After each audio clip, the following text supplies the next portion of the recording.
ఎందుకంటే రాంబాబు గారు ఇంటిపైన జరిగిన దాడి సాధారణ దాడిగా చూడలేము.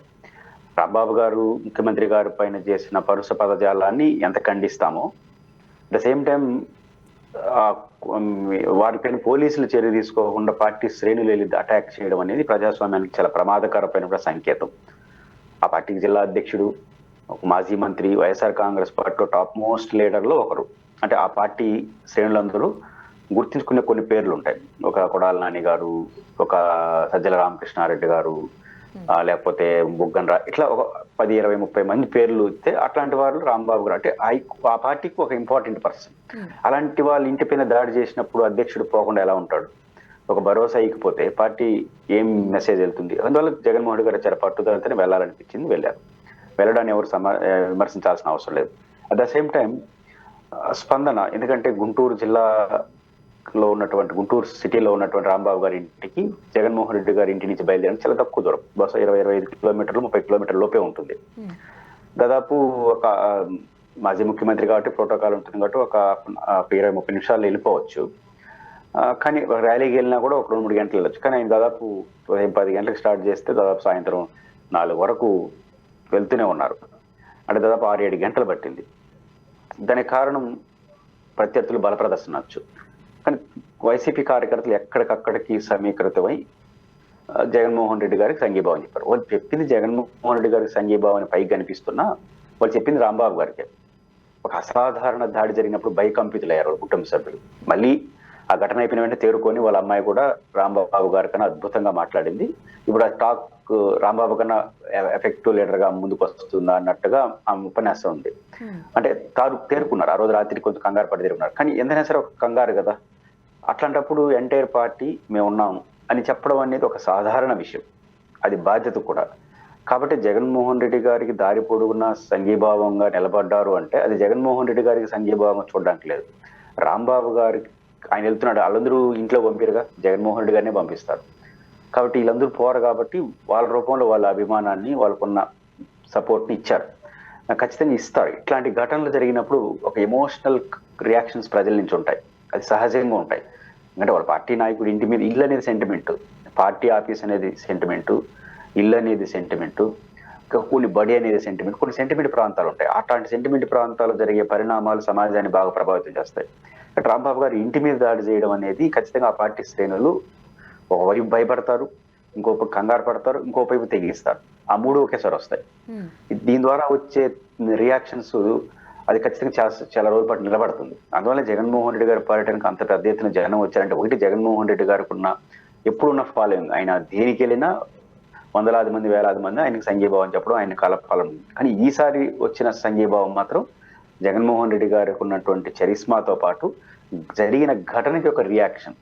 ఇప్పుడు నాకు తెలిసి ఇతర జిల్లాల ఊరాల గుంటూరు జిల్లా వాళ్ళే పోయారు. గుంటూరు జిల్లా వాళ్ళే పోయారంటే అన్ని ఆంక్షలు అని ఉన్నా కూడా ఖచ్చితంగా వాళ్ళ యొక్క భావోద్వేగం అనే కనెక్షన్ దీనికి కారణమైంది. దీన్ని చూసి తెలుగుదేశం పార్టీ నేర్చుకోవాలి. ఏమి నేర్చుకోవాలి? ఇట్లాంటి ఘటనలు జరిగితే అది ప్రత్యర్థికి లాభం చేకూరుస్తుంది. వాళ్ళకి గతంలో స్వర్ణ గారు మీకు తెలుసు, బేసిక్ గా ఎన్టీఆర్ ట్రస్ట్ భవన్ పైన దాడి జరిగినప్పుడు కూడా నిజానికి అది తెలుగుదేశం పార్టీకి ఒక రకంగా బెదరగొట్టడానికి వీళ్ళు పోయినారు అనిపిస్తుంది నాకు, పోయిన వాళ్ళు. కానీ చివరికి ఏమైంది? తెలుగుదేశం శ్రేణులందరూ యాక్టివ్ అయిపోయినారు.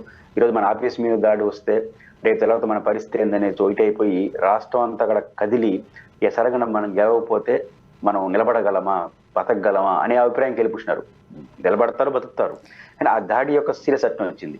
ఇప్పుడు అదే పరిస్థితి వైసీపీలకు వస్తుంది. మన ఇంటి రాంబాబు ఇంటి మీదకి వస్తే రేపు మా ఊర్లో ఉన్న తెలుగుదేశం వాడు నా మీదకి రాడా అని ఎవరికి వాడు ఊహించుకున్నాడు. దానివల్ల ఏమైంది? వైసీపీ శ్రేణులందరినీ ఏకోన్ముఖం చేసేసింది. రాంబాబు గారి అభిమానం కాదు, జరిగిన ఘటన యొక్క స్వభావం. కాబట్టి ఎవరైనా రాజకీయ పార్టీలు ఆలోచించుకోవాల్సింది, ఇట్లాంటి ఘటనలు జరిగితే మనం ఈ రోజు సంతోషించవచ్చు, ఈ రోజు జబర్దస్త్గా తిరగచ్చు, కానీ రేపేదో కొట్టేస్తారని కాదు. వాళ్ళందరూ ఒకటి అవుతారు, కసి పెరుగుతుంది, మళ్ళీ గెలవాలనేది అధికార పార్టీ గుర్తించుకుంటే మంచిది. కదా జగన్మోహన్ రెడ్డి గారు ఇచ్చిన ఇటువంటి ర్యాలీ ఖచ్చితంగా ఆ పార్టీలో మనోధైర్యాన్ని పెంచింది.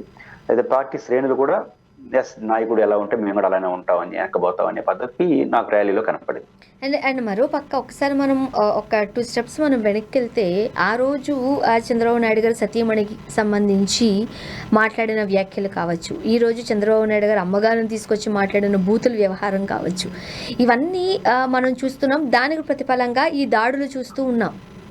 ఓకే, ఇప్పుడు మీరు ఒక మాట అన్నారు, ఆ రోజు దాడి జరిగినప్పుడు అందరూ ఏకమైపోయారు. ఈరోజు అధికారంలో ఉన్న వైసీపీ ప్రతిపక్షంలో కూర్చుంది అంటే ప్రధాన కారణాలలో ఇది కూడా ఒక కారణమే. భాషను అదుపులో పెట్టుకోకపోవడం, ప్రవోక్ చేస్తూ మాట్లాడడం. ఇప్పటికైనా మన రాజకీయ నాయకులు కావచ్చు, రాజకీయ నేతలు కావచ్చు అర్థం చేసుకుంటున్నారా, తెలివి తెచ్చుకుంటున్నారా ఇలాంటి భాష వాడకూడదు అని? అంటే ఒకటి వాళ్ళు మీరు ఎన్నికల్లో ఫలితాలు విశ్లేషణ చేసి తెలుగుదేశం అందరూ ఎందుకు వైసీపీని ఓడించారు, మమ్మల్ని గెలిపించారంటే ఏం చెప్తారు? 1 ల్యాండ్ టైటిల్ యాక్ట్, 2 మా ఆఫీస్ మీద దాడి, 3 చంద్రబాబు నాయుడు గారిని అరెస్ట్ చేయడం, లేకపోతే వారి కుటుంబ సభ్యుల్ని దూషించడం, మంత్రులు ఇష్టారాజ్యంగా మాట్లాడడం, ఇవన్నీ భరించలేక ప్రజలు మమ్మల్ని గెలిపించారు అంటారు. అది గుర్తించిన పార్టీ నాయకులు మనం చేయకూడదనే స్పృహలో ఉండాలి కదా. మళ్ళీ మనల్ని ఓడగొడతారని స్పృహ. అంటే వాళ్ళు ఆ తప్పు చేస్తే మనం ఓడించినప్పుడు మనం అదే తప్పు పైపించి ఆఫీస్ మీద పోవడం ప్రమాదం.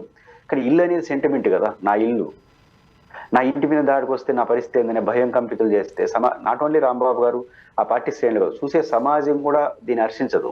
కాబట్టి మనం ఏదైతే వాళ్ళు ఓడిపోవడానికి మేం గెలవడానికి కారణమని వాళ్ళే మాట్లాడతారో అదే పనులు మీరు చేస్తున్నారంటే ఇంకేం మారినట్టు. అంటే అధికారం అనేది మనిషిని పని చేయనీయదు. అధికారం అనేది మత్తు లాంటిది. ఆ మత్తు ఇప్పుడు సారా తాగినోడు, మత్తు మంది ఎక్కించుకున్నాడు, వాడికి ఏం స్పృహ ఉండదు. అది దీపిన తర్వాత అర్థమవుతుంది, దీపిన తర్వాత చేయగలిగింది ఏం లేదు. అన్ని వైపు దిక్కులు చూస్తూ ఉంటారు. కాబట్టి అధికారం అనేది ఒక మత్తు లాంటిది. ఆ మత్తు తీసుకున్నాడు, ఆ మత్తు అనుకుంటే అది ఓకే. మత్తు పక్కన పెట్టుకుంటే చాలా కాలం పాటు నిలబడతారు. అది మత్తులాగానే భావించారంటే వస్తుంది. అందువల్ల ఆ అధికారం అనే మత్తు అనేది ఎవరిని పనిచేయలేదు. అప్పుడు వాళ్ళు పనిచేయనిలా, ఇప్పుడు వీళ్ళని పనిచేయనిలా.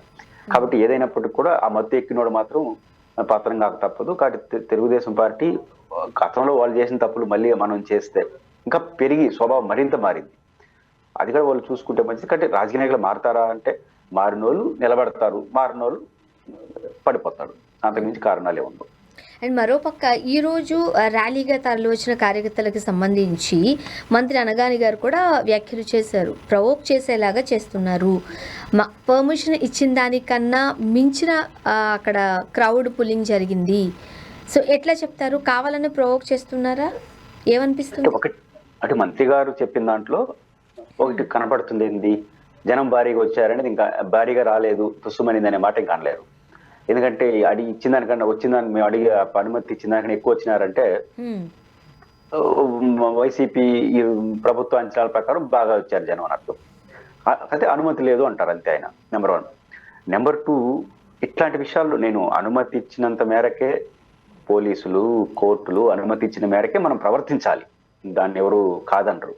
కానీ ఒకటి పాలకులు గుర్తించుకోవాలి, సమాజం గుర్తించుకోవాల్సిందంటే ఇట్లాంటి ఎమోషనల్ ఇష్యూస్ వచ్చినప్పుడు కట్టడి చేయలేము. ఇప్పుడు అనుమతి మించి జనం వచ్చారని మంత్రి అంటున్నారు, ఎందుకు ఆపలేదు? వాళ్ళు అనుకుంటే ఆపేస్తారు, పెద్ద సమస్య. పోలీసులు దింపారంటే ఆపేస్తారు, ఏడకాడికి బారి కట్టి పెట్టి ఆపేయచ్చు. ఆపలేదంటే దీని ఆపితే ఇంకా నష్టం అని భావించారు. ఇప్పుడు ప్రభుత్వంలోనే ఒక తేడా కనిపిస్తుంది. ఒక అనుమతి మించి వచ్చారని చెప్తున్నారు, అనుమతి మించి వచ్చినప్పుడు ఆపేయచ్చు కదా, ఆపే ప్రయత్నం చేయొచ్చు కదా. ఎందుకు చేయలేదు ప్రభుత్వం? నాకు తెలిసి అక్కడ కొంత వైసీపీ వాళ్ళు అడ్డుకుంటున్నారని నేను చెప్పినా కొంత లిబరల్ గానే ఉన్నారు. ఎందుకంటే దీన్ని ఈ టైంలో మనం ఆపితే అది ఫర్దర్ కాంప్లికేషన్కి వస్తుందని ప్రభుత్వం గుర్తించింది. అది మంచిది ఆ ప్రయత్నం. అంటే అర్థం ఏంటి? మనం ఒత్తిడి పెంచితే, ఇప్పుడు జగన్మోహన్ గారు ప్రెస్ మీట్లో అన్నారు, బాల్ ఎంత గట్టి కొడితే అంత రివర్స్ లో పైకి లేస్తుంది అనేసి.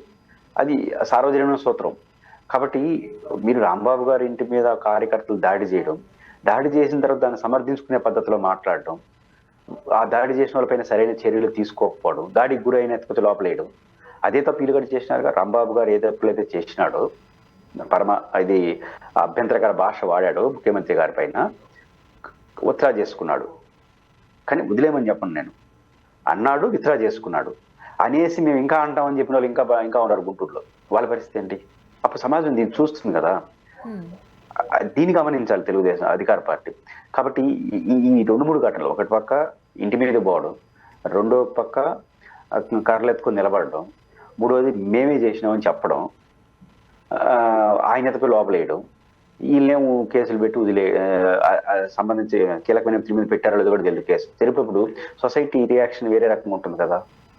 ఆ రియాక్షన్ అనేది కొంత నిబంధనలకు భిన్నంగా పేరుతో కావచ్చు మీరు అనుమతించి బిందు వచ్చారు, అది మీరు గమనించారు కాబట్టే కట్టడి చేసే ప్రయత్నం చేయలేదు. పోలీసులు అనుకుంటే ఈజీ కట్టడి చేస్తారు, మళ్ళీ కట్టడి చేస్తే మళ్ళీ ప్రొవోక్ అవుతుంది. ప్రొవోక్ మీన్స్ ఆడేదో కొట్టేస్తారని కాదు, ఇంకొంచెం కసి పెరుగుతుంది. ఇప్పుడు ఆడికి పోతారు, రానిలేదు, పోలీసు తరిమేస్తాడు, వాడేం చేయలేడు, పౌరుడు ఏం చేయలేడు, పోలీసుతో కొట్టుకోలేడు. ఏం చేస్తాడు, మనసులో ఇంకొంచెం కసి పెంచుకుంటాడు. అది చాలా ప్రమాదం. ఆడొచ్చి తోసేసి కొట్టేసి పోయేదానికన్నా వాడు మనసులో మరింత మరింత మరింత బాధను పెంచుకున్నాడు అనుకోండి, ఆ చీలమైన ప్రభావానికి దారితీస్తుంది.